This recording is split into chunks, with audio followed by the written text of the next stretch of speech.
What does it mean to be a good leader? Stay tuned.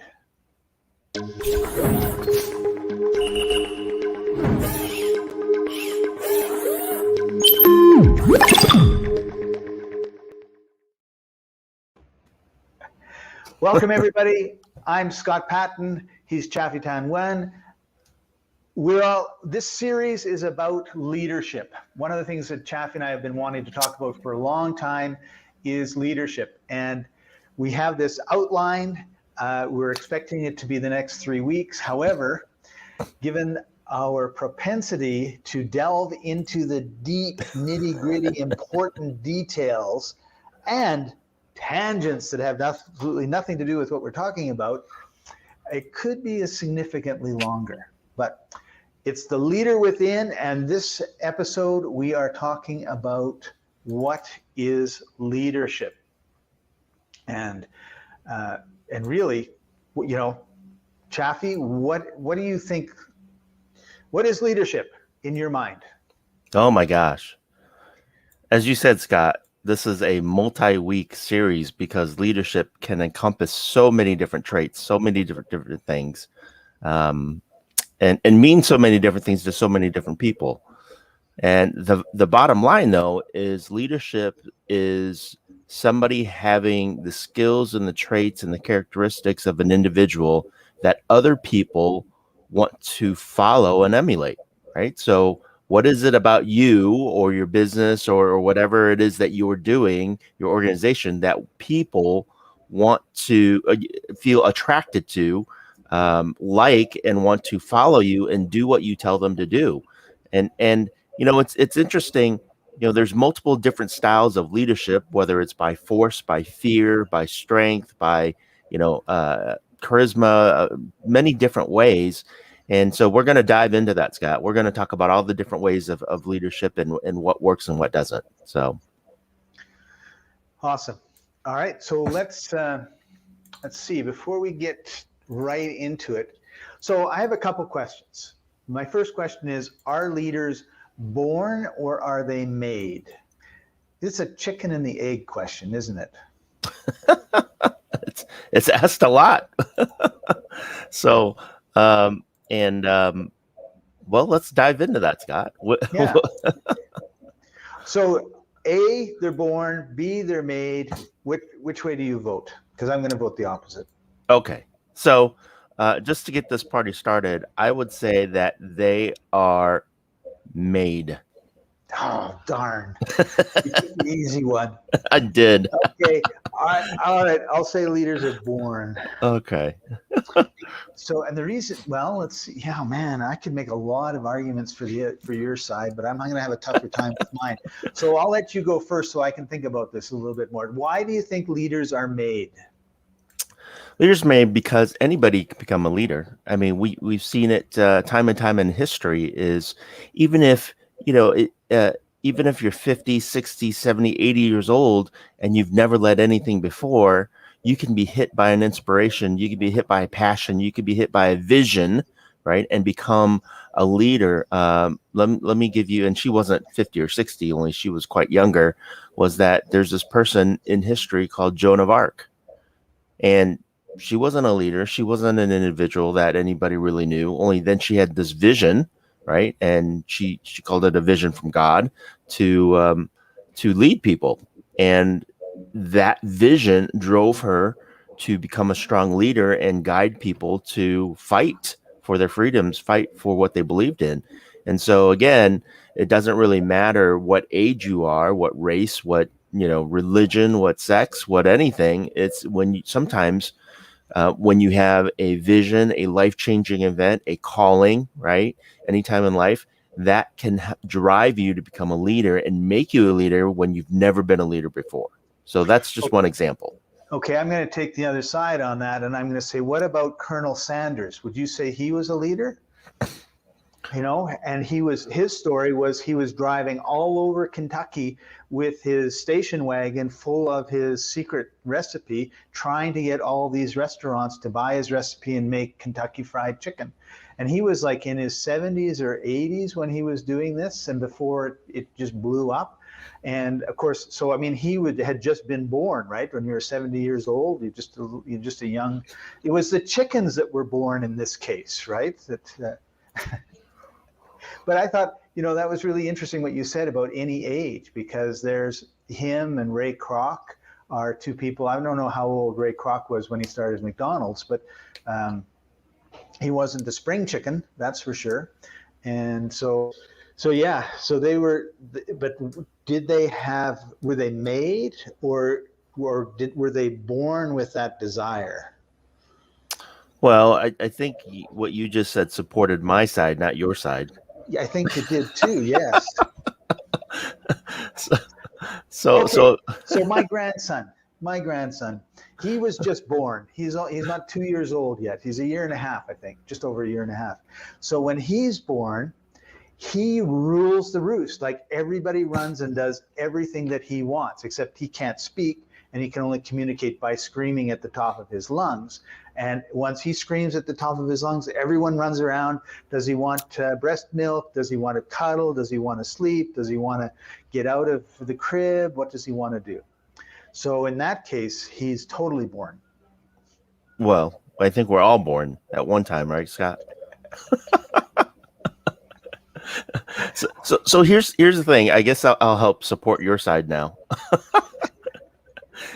Is that everybody is born as a blank slate, right? There's only a handful of things that as a child when you're born. Only certain fears that such as the fear of being alone, right? Because you need things because you're a little baby. The fear of falling, right? I mean, you have this feeling of falling, and outside of those two fears, I mean, everything else is learned. Everything else is acquired in your environment. And so, as a child, a baby that is learned, born, they're molded by their environment, by their parents, by their situation. And so, while I believe that everybody has a certain disposition, I guess, that they acquire as they grow up, everyone's a blank slate. And so, you are really born with the possibility of becoming a leader. So let me just say it that way. So everything else you said was definitely not helping my side of the argument. That's right. And so, so again, when you're born, if you're surrounded by the right environment, by the right parents, or by the right the people that are bringing you up, by the right siblings, sometimes, then you can be molded and shaped into a leader without even knowing it. If you allow that young individual to blossom into who they are or who they can be, then they can naturally be that, as they say, natural born leaders, right? Right. Yeah. You remind me of that company that I worked for 20 years ago. Their owner, their starter, their founder died tragically in a car accident, and the second in command had to take over. And I really thought before that happened, I would never have described him as much of a leader. A hanger-oner would have been probably closer to what I would have called him. And after it, I really felt the first year and a half, he really rose to the occasion to be the leader that they needed at that time. Unfortunately, he wasn't able to maintain it. Or maybe another way of putting it is, there were other aspects of leadership that he needed to exhibit that he couldn't. And so as a result, a few years later, the company was gone. But I really was impressed by how he rose to that occasion. And that's kind of like, you're thrown, like you had said about Joan of Arc, right? Sometimes you're thrown into these situations and you have to lead, right? There's nobody else that's going to be able to do what you can do. And then you have to step up to the plate and take a swing at it. And he took a really good swing at it. And unfortunately, there was more to keeping the company going than what he was able to do, right? And but like I said, I was so impressed by that first year and a half. That like, wow, like I had no idea this guy had this in him. So I think in emergency situations, we see that all the time, where people step up, take control, and move people through the emergency, and then afterwards kind of settle back down into whatever they were doing before. So are you in agreement then that leaders are made and not born? Well, you know, if you think of it as born as a, you know, in terms of the baby, but I think if you look at it in terms of the crucible of crisis that causes people to rise up and become leaders, you know, he was born in that crisis. He wasn't before. He should absolutely know. If you said, is he a leader? I'd have said, I don't think so. You know, there was nothing there to be impressive. But I mean, we know lots of like 5-star generals that were just like putzing around, nothing happening. All of a sudden, war breaks out and they rise to the occasion. They lead their men into victorious battle after victorious battle after victorious battle. And before then, no one had any idea that they could do that. Because so I think when we talk about born, I think rather than using the I'm just born as a baby and I've got a clean slate end of it, I think there's a crisis that causes, it's kind of like the fire that tempers the steel, right? If you don't have that fire and that heat banging away at the steel, you're never going to have the sword. And I think when we have these crises, we then express those parts of ourselves that we never had to express before, and usually that's the leadership. So there's my argument on they are born. It's not that I am born in all my life from when I was 0 years old to when I was 90 years old. I had this leadership thing. We have, like you said, we have these characteristics, and there is that clean slate. But people may not be showing a lot of leadership because, hey, I'm just come to work, I go do this, but all of a sudden there's a car accident and someone's bleeding out or whatever, and you know first aid, you rush there and you say, you do this, you do this, you do this, and then you save the person or you keep them alive until the ambulance shows up, whereas everyone else standing around like, oh, I don't know what to do, right? So that's leadership born of the situation. So what you're saying then is that we have to have war and accidents in order for leaders to develop. Crises. You need to have crises. You have crises. Drama. Crises. Oh my God. So there's no peacetime leaders then, is what you're saying. Well, based on what's been happening, I don't think there are any peacetime leaders. But okay, so let's take another situation. Okay, you're in a family. The family is this, it's that. It's mom and dad's 50th anniversary coming up, and your brothers and sisters are just like sitting around doing nothing. And you say, you know what? We just can't let this go. We need to have a celebration. So you contact everybody 6 months in advance so they can all come to the same town that mom and dad live in as a surprise. You organize the dinner. You make sure everybody's got presents and whatever. You organize where their accommodations are and everything else. Not that you necessarily do that. I say, okay, Chaffee, like you got to figure out where all these people are going to live or stay or sleep and whatever. And you go, oh, okay. And off you go. And, you know, so I think there's an example of a non-crisis, but where if nobody did anything, or if one person, it's usually, in my experience, and I have small families, it's usually like one or two people that take the bull by the horns and make it happen, right? Like my sister, for example, her birthday, my mom's birthday, my son's birthday are all within 3 days of each other. So they all like to kind of go to some resort, someplace for 3 days and celebrate. And it's kind of an annual tradition. But if my sister didn't organize it, it would just be on the phone, happy birthday, grandma, happy birthday, grandson, you know. But my sister takes the leadership in that.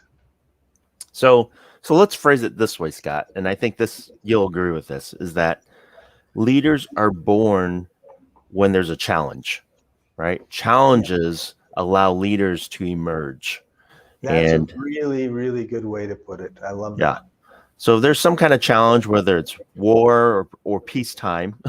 Birthday parties. Birthday parties. Let's just say companies, right? Businesses, right? And individuals. that will step up to the challenge of leading a business, or step up to the challenge of completing a project within a business, or completing a project within your job. And that challenge will allow a leader to emerge. And those leaders, up until that point in time, may have had those leadership skills, or will quickly develop those leadership skills based upon that challenge, right? Yeah, I think that's a really good way to put it. So we're going to get into next, what is leadership? Yeah, and it's funny too, Scott, is because I've met a lot of people. I've been through a lot of leadership training myself since high school, really, because I was very actively involved in after school activities and after school organizations, and then volunteer groups. And then through that, in college, I was also actively involved in multiple different organizations, as well as being a resident advisor, or RA, for a couple years. So I had tons of training to be an RA and lead my floor in college. And then beyond that, in the corporate world, I had tons of leadership training too, to become a manager. Right. And so, and what I found is that there are a lot of people that are taking leadership training that are horrible at leadership. And maybe that's why they're taking that leadership training, right? Yes. So just because the fact that you've had this training to be a leader doesn't mean that you actually are a leader, right? Because there are some, I think a lot of leadership is not just understanding the skills on how to lead people. It's actually having the personality to lead people as well, right? Yeah, being a leader. So so we're going to talk a little bit about what is leadership.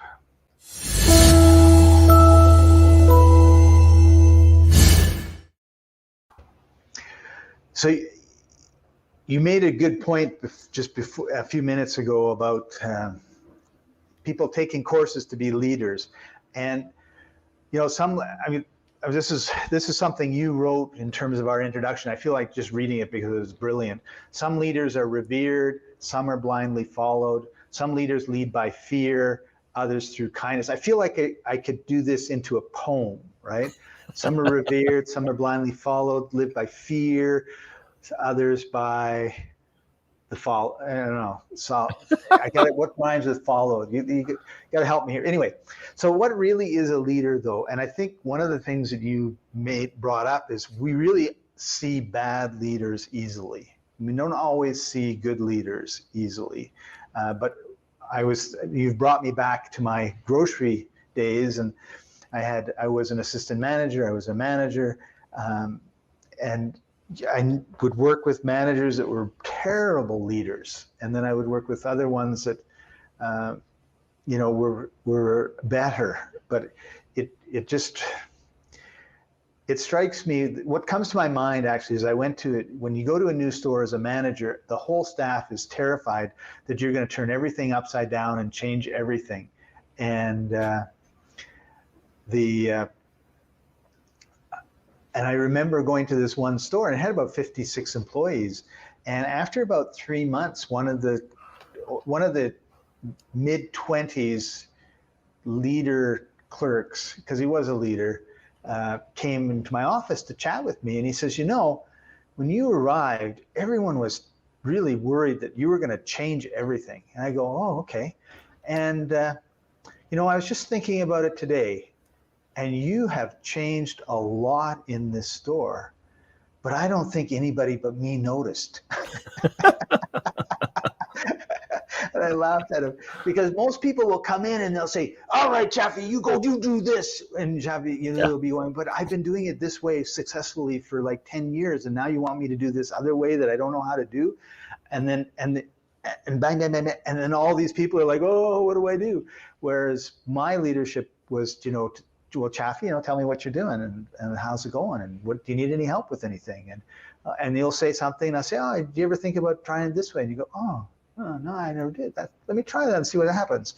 And that's that was just sort of my way. It was just chatting with people, and the next thing you know, they were like, "Oh, this is an easier way to do it, or this is a better way to do it." Because that's what happens when you go from store to store to store.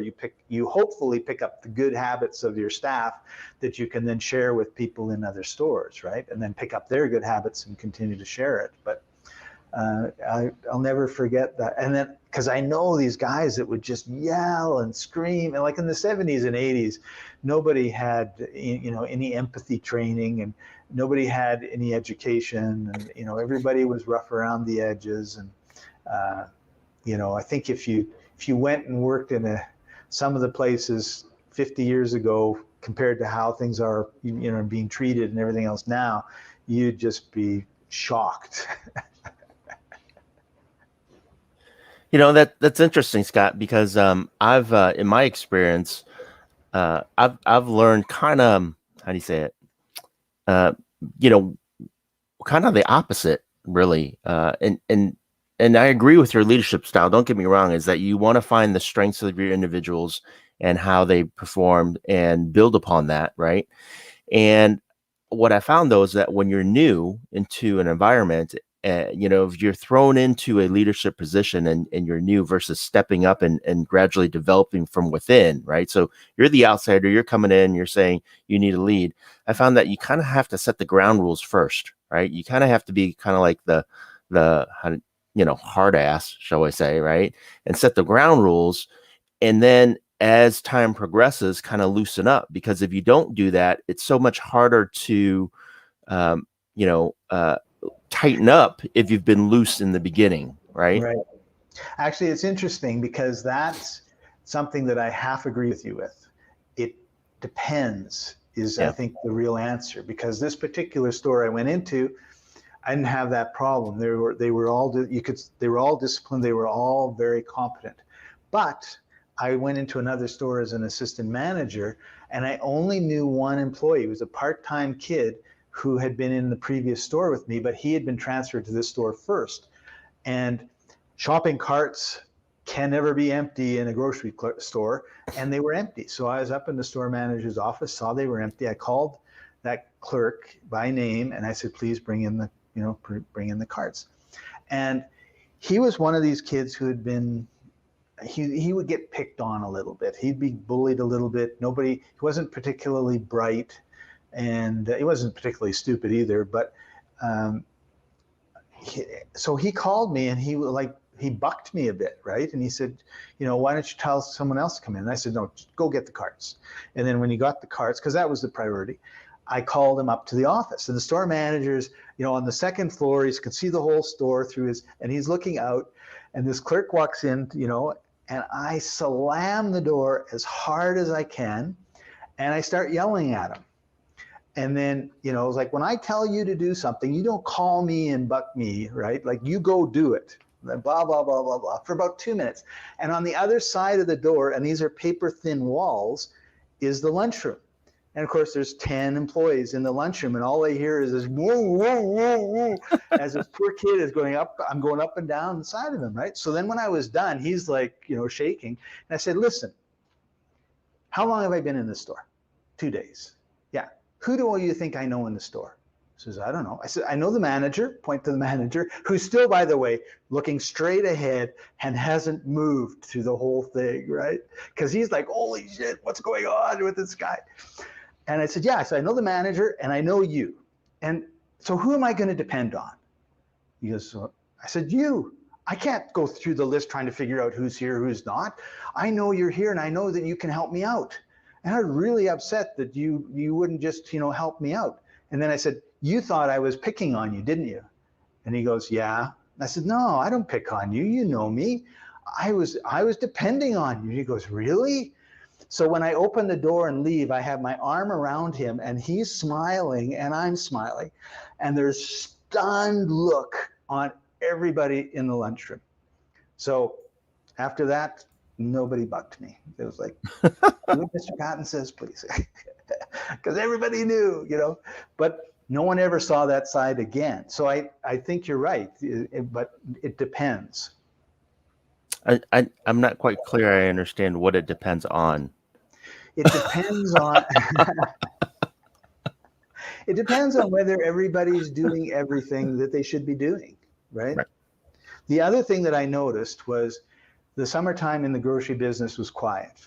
So when you hired someone in the summertime, everybody was just sort of like relaxed, and the people buy hamburger and hot dogs and not much else, Coke. In the Thanksgiving to Christmas, New Year's, it's crazy and everybody's got to run.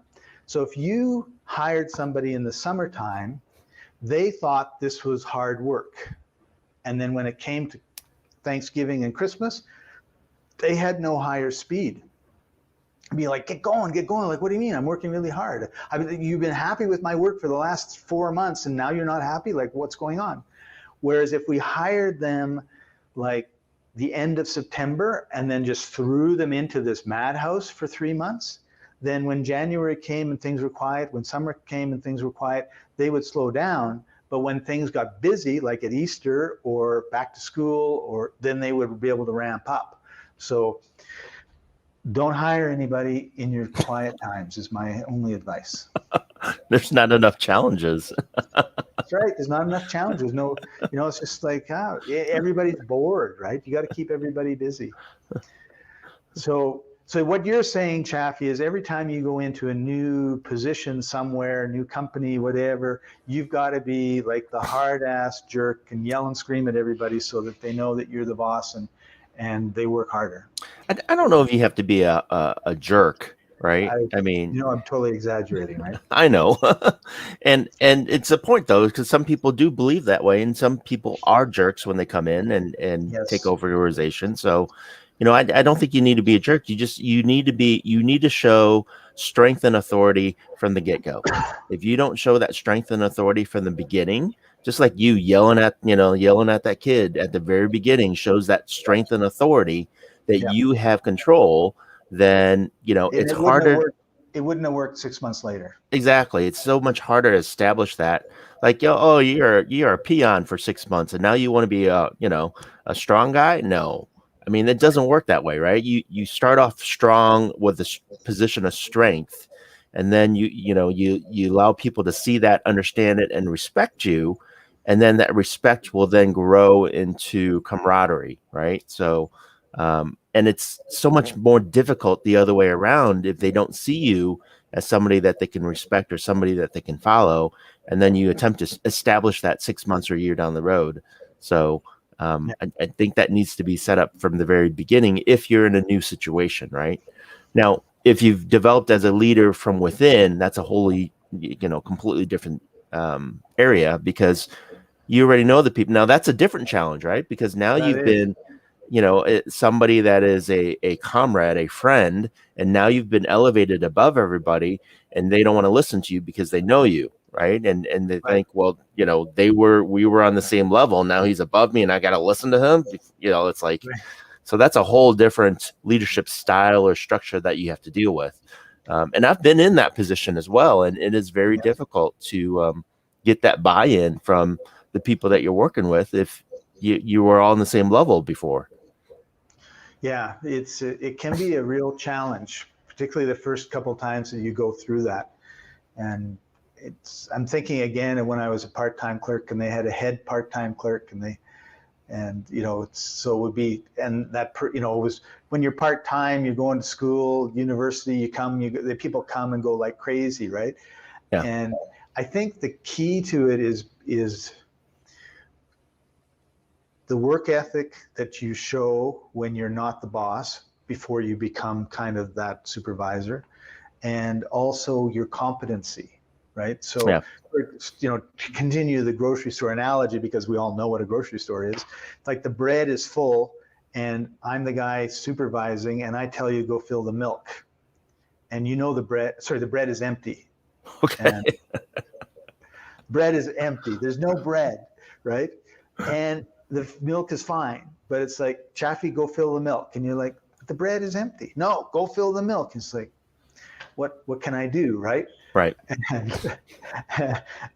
you go fill the milk because you have, the guy's going to be yelling and screaming at you and talking to the boss, and the boss is going to yell and scream at you. So, okay, I go fill the milk. And then at least you can, when the boss says, why is the bread empty? You can say, Scott told me to fill the milk. Why do you do that? I don't know. I told him the bread was empty. And then they can deal with it, right?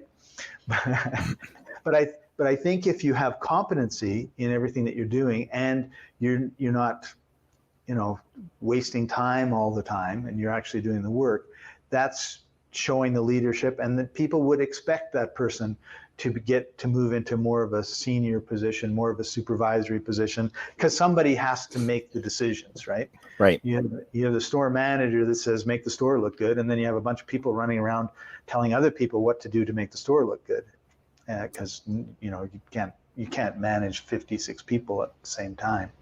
You need levels of management, right? Well, I found too that you have to get buy-in from the individuals that you're the boss at that point, right? You have to get buy-in that you're the one to lead. And the one of the ways that helped me was that I would ask them, like, dude, here's the deadline. We all know that we got to get this done by this date or do a certain amount of things, and this is what you're responsible for.